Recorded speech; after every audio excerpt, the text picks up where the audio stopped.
Hi, my name is Chris Ryan and welcome to a very windy Forest of Arden. Now today is Friday and Fridays from now on are going to be called Your Friday because Friday's videos are all going to be based around content which you suggest. If you want to get involved, make sure you post your comment below this video. It could be a topic, it could be a question, it could be a fault, it could be a shot that you're struggling with. Today's video comes courtesy of a comment from Delmar Yennie who wanted to do a video based on popping the driver up. So their comment was that they were playing pretty well at the moment, but they were hitting a few drives which they said popped up. Now, as soon as I hear that, that suggests a few things are happening. So in this video, we're going to answer that question. We're going to give them a few ideas on what they can do, what they can look for. But as I say, if you want to get involved and have your topic or your question answered, make sure you post below the video and hopefully we're going to do a video which helps you.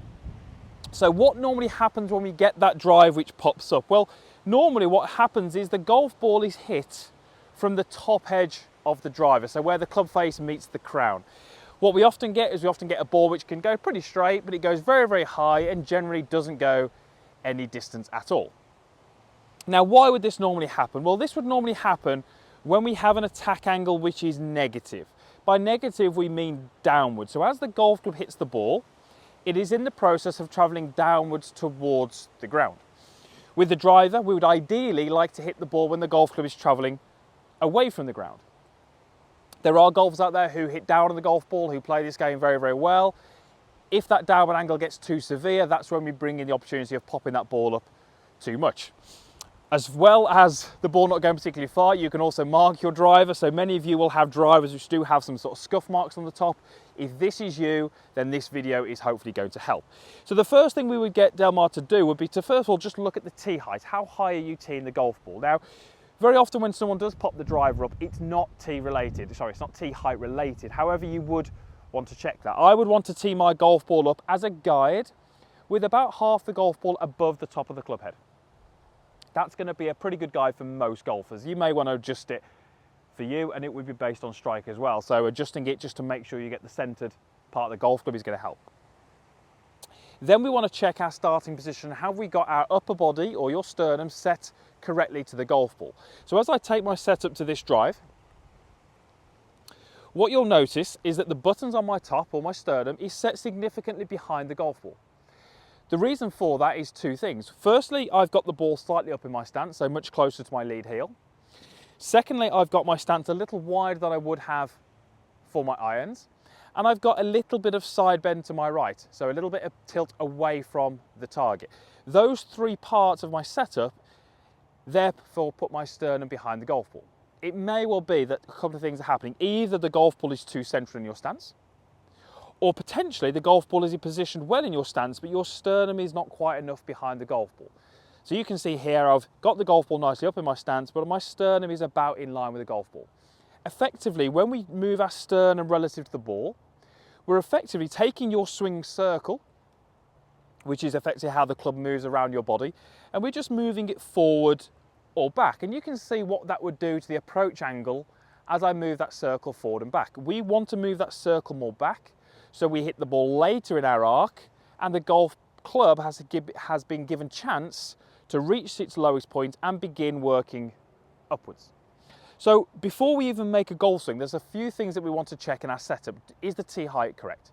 Is our setup correct? Are we standing to the ball as we would like? Once we can do those things correctly, then we can do a few little ideas on what you might want to do down by impact. I have a tee peg. I'm very, very simply going to place that tee peg about a foot in front of my golf ball at roughly the same height as my golf ball. And what I really want you to do here is just make some golf swings feeling like you miss that second tee peg. Now, the only way to miss that second tee peg is to have a golf club which is ascending or rising through impact. If I make my golf swing and I hit the golf ball, but I clear that second tee peg out, that's going to be a really good indicating factor that my golf club is downward. It's traveling down towards the ground. It's a downward hit. That really brings in the opportunity of popping that ball up to the sky. So a few little practice swings. And the good thing with this drill, it's not technical. We're not telling you exactly what to do here with a golf club. We're not telling you what to do with your legs, your body. We're just giving you a task. The task is hit the golf ball that's on this tee, but miss the second tee. I think if you can get the tee height correct, You can get the starting position good with the stern and the ball relationship as we need it. And then you can train to hit that golf ball, miss that tee peg. We're going to take out that shot from your game. And it's definitely going to help you lower the scores and be more enjoyable as well. So hopefully that helps. Let's go ahead and hit this golf ball down this par 5 17th. My tee height is good. My setup hopefully is pretty good with my sternum nicely behind the ball. The last piece is to miss that second tee peg.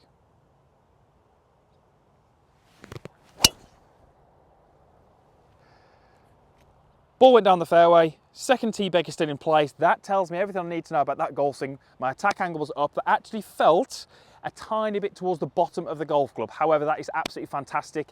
That is something you would want to look for in practice to suggest that we've changed the way that the golf club is being delivered to the golf ball.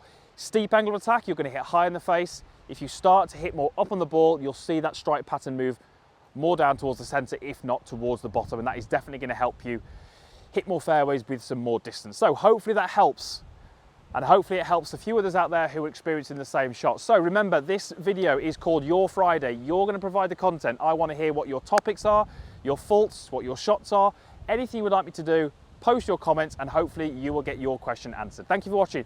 Usual stuff down there, subscription link, as well as the like button, and hopefully we shall see you again soon.